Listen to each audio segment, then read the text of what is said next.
One day, Edward was talking to Trevor when Douglas steamed by. He was pulling a train of heavy coal cars. "Come on, Edward. Stop gossiping in the sun when there is work to be done." Later, Edward spoke to Douglas.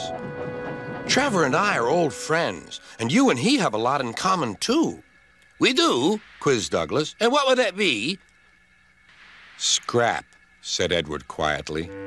Douglas gasped. "Don't mention that word. It makes me wheels wobble." "It does the same to Trevor," replied Edward. "He was being sent to the scrapyard, but the vicar and I saved him, and now he's really useful again. Even so, Sir Topham Hatt certainly does need another steam engine here."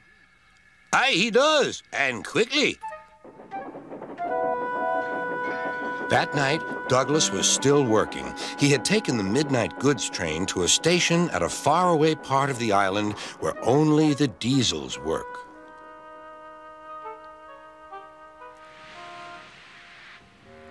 He was just shunting, ready for his return journey, when... "That sounds like a steam engine," he thought. The hiss came again. "Who's there?" asked Douglas. A whisper came. "Are you Sir Topham Hatt's engine?" "Aye, and proud of it. Well, I'm Oliver, and I'm with my brake van towed. We've run out of coal and have no more steam." "But what are you doing?" "Escaping." "From what?" "Scrap." Douglas shivered. Then he remembered Edward's story about saving Trevor. "I'll be glad to help you. It'll have to look, though, as if you're ready for scrap and I'm taking you away." Their drivers and firemen agreed to help, too. Everyone worked fast. "No time to turn round. I'll run tender first. Come on."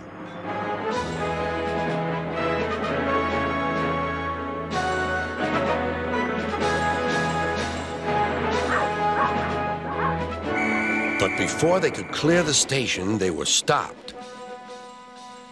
"Aha!" called a foreman. "A Great Western engine and a brake van, too. You can't take these." "Aye, but they're all for us," said Douglas's driver. "See for yourself." The foreman looked all over Oliver. "Seems in order. Right away, guard."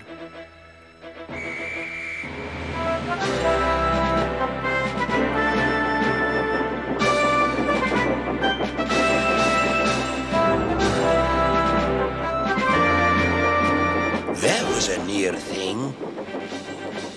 "We've had worse," replied Oliver, and they forged ahead.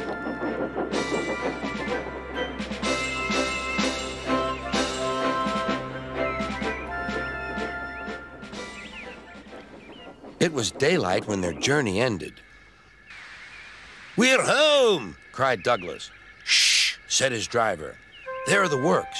We'll find a place for Oliver." Oliver said goodbye and thank you, and Douglas puffed away. The next day, Douglas told the other engines all about Oliver. "Sir Topham Hatt will have to know," said James. "Douglas should tell him at once," added Gordon.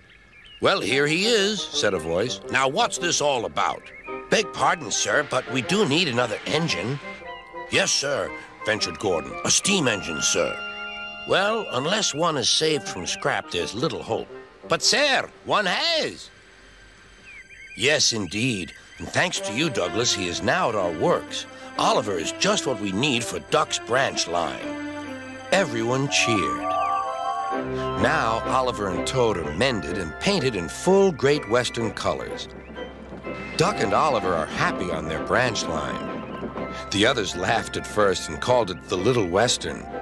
Duck and Oliver were delighted, and so the Little Western it will always be.